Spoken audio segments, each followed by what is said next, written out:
promised you guys I was gonna do the Resident Evil movie franchise. I just did Resident Evil, the final chapter. I know you guys pretty much know what every film critic and everybody thinks about that movie.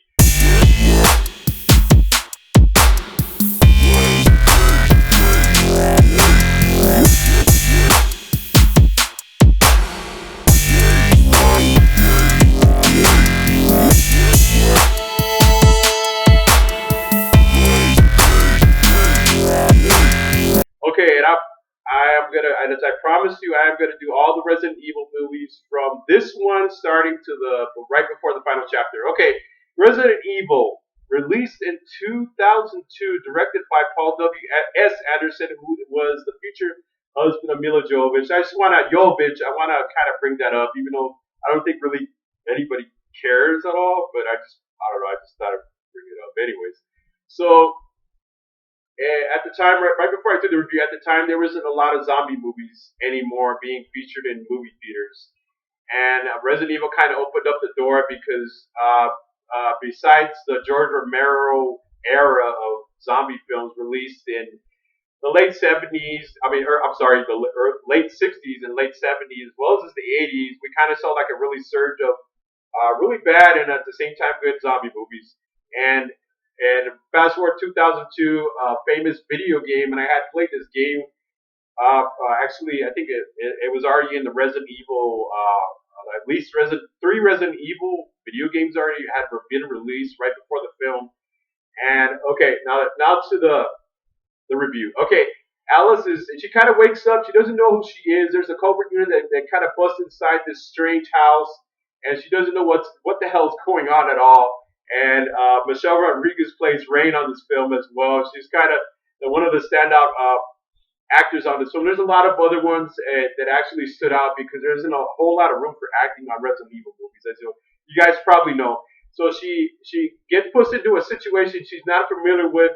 She kind of wakes up, like I said, incoherent, doesn't know who she is at first, and she goes down to this place known as the Hive, a laboratory of scientists that released a airborne virus known as the T virus, which of course later on in the film releases a zombie plague upon mankind, and now the team has to try to stop it from going on into the surface of the world, and of course that's what ends up happening. Okay, this movie's not actually good. Okay, none of the Resident Evil movies are good, but this is probably my favorite one actually because it's the original, and there's, like I said, there's no character development, of course. There's no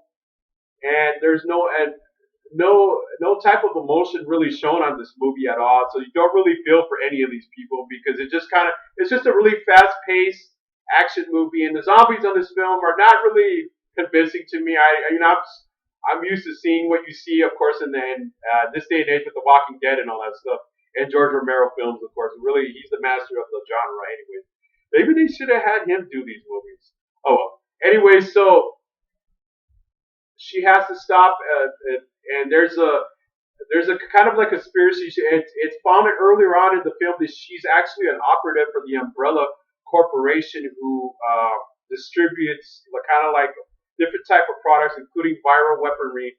On this film, it kind of shows her like with one of the scientists who gets killed inside the Hive, the underground facility that's featured on this film for the very first time, of course. And now she kind of finds it kind of clues you in on who she is a little by little. But there's so much inconsistencies later on with the franchise. You're kind of like, oh god. Anyways, so and of course at the very end of the film, it kind of clues you in that there's going to be Nemesis, and I'll do that later with the next Resident Evil film. And I give this movie probably an 8 out of 10 because in the special effects, it's 2002. What do you expect, right? I don't know. What are we going to give it, something like that?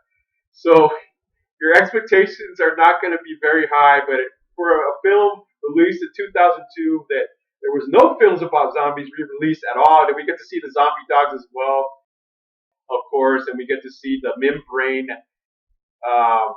creatures that are built out of just DNA, of course, on this film as well. And like I said, Mila Jovovich is just an actress of very limited range, and like I said, I'm gonna give this movie that rating because, like I said, for the movies at the time, it was something of a new. It was kind of like a prodigy of a film. All right, I'll see you guys soon. Like and share this video, comment on this video, subscribe to the Film View Network, and I will see you guys real soon because I'm about to Resident Evil